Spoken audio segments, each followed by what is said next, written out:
the reason behind this plot.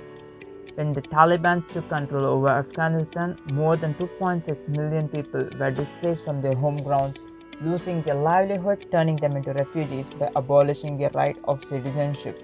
This is not a recent affair, rather it is something which has prevailed in various countries for the past 30 years. Refugees like them are ripped off from the basic rights and their fundamental needs are not fulfilled. This is a schematic representation of how a bot works. Feel free to pause to understand it keenly. Okay, now let's have a look of how REFCOM works from the refugee side. I'm gonna start my program. Since I need an assistance, I'm gonna go with A. My name. Here goes my email address.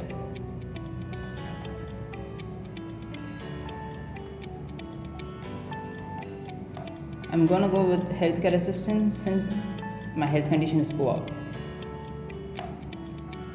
After this, REFCOM redirects me to Google Maps to get my current location. Being a refugee, land is new and I don't know my location.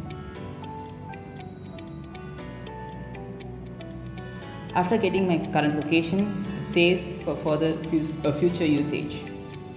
After this, REFCOM sends an email to the user, the refugee, me, that my request has been submitted. Okay, now let's have a look from the service provider end. I'm going to start it. As for services, the organization. Since this organization is mail,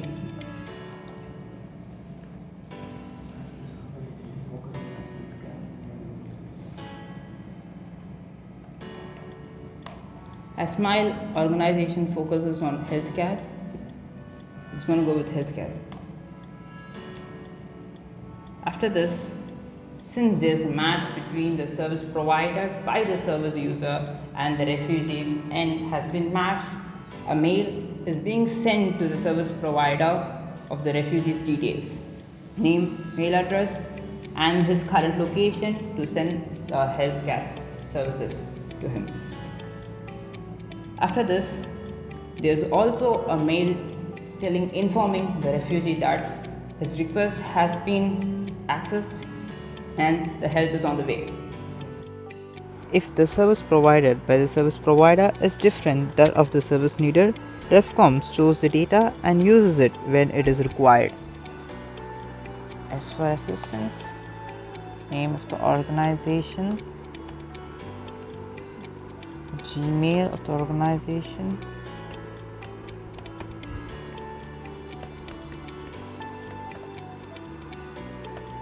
service provider,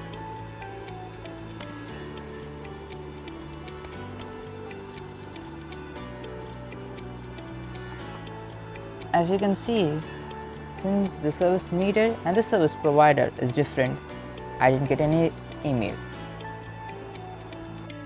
When the service requested by the refugee and the service provided by the organization are the same, there is a match, and the credentials of the refugee is shared with the service provider and the service provider information to the refugee.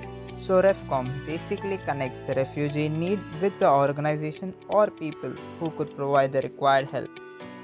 Thank you.